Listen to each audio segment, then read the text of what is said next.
Greetings and welcome. The ABA wasn't built on efficiency, fundamentals, or clean box scores. It was built on madness, toughness, and guys who played like every possession might be their last. Wendell Ladner was all of that wrapped into one reckless, bleeding body.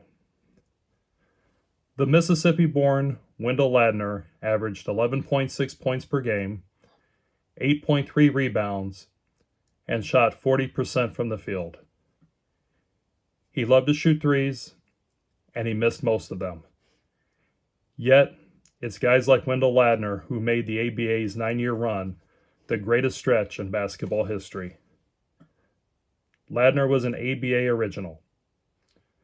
At 6'5", 220 pounds, and despite poor shooting nights and bad passes, Ladner could flat out crash the boards.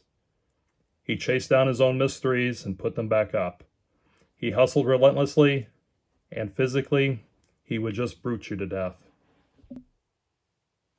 In Game 6 of the 1973 ABA playoffs, between Ladner's Kentucky Colonels and the Carolina Cougars, he went headfirst after a loose ball and crashed straight into a glass water cooler. Blood was everywhere. Ladner needed 48 stitches and still wanted to come back for the second half. Though he wasn't allowed to return that night, he did come back the next day, played Game 7, and helped Kentucky upset the Cougars.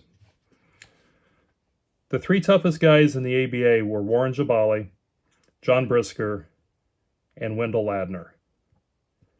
Ladner and Brisker fought so often that when their teams played, Ladner would stick his head into Brisker's locker room and ask, "We going to go at it now or after the game?"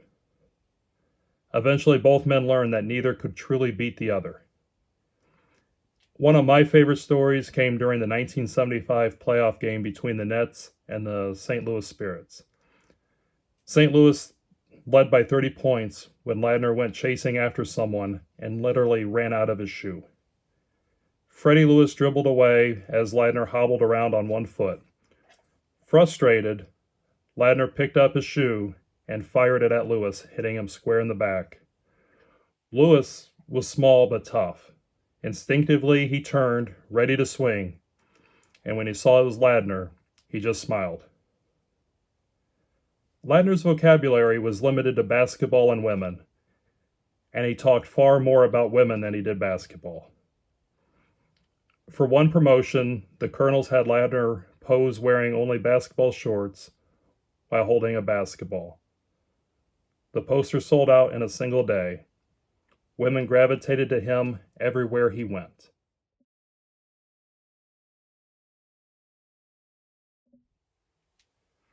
Once, Ladner complained of groin discomfort. The doctor examined him and said, "Looks like you're having too much sex." Confused, Ladner was asked how many times a day he had sex. "I don't know," he said. 3 or 4? The doctor replied, "Wendell, that's too much." Ladner's response was, "Well, it's never with the same girl." And another time, a woman appeared at his door asking for a cup of sugar. Ladner told her he didn't have any. She replied, "I drove all the way from Indianapolis for some sugar. You gonna let me in or not?" After Julius Erving, Wendell was the second most popular player on the Nets. And it was this way everywhere he played. When he was traded from Kentucky to the Nets, fans in Louisville were furious. When he died, the grief was felt across the entire league. Ladner passed away at just 26 years old in a plane crash.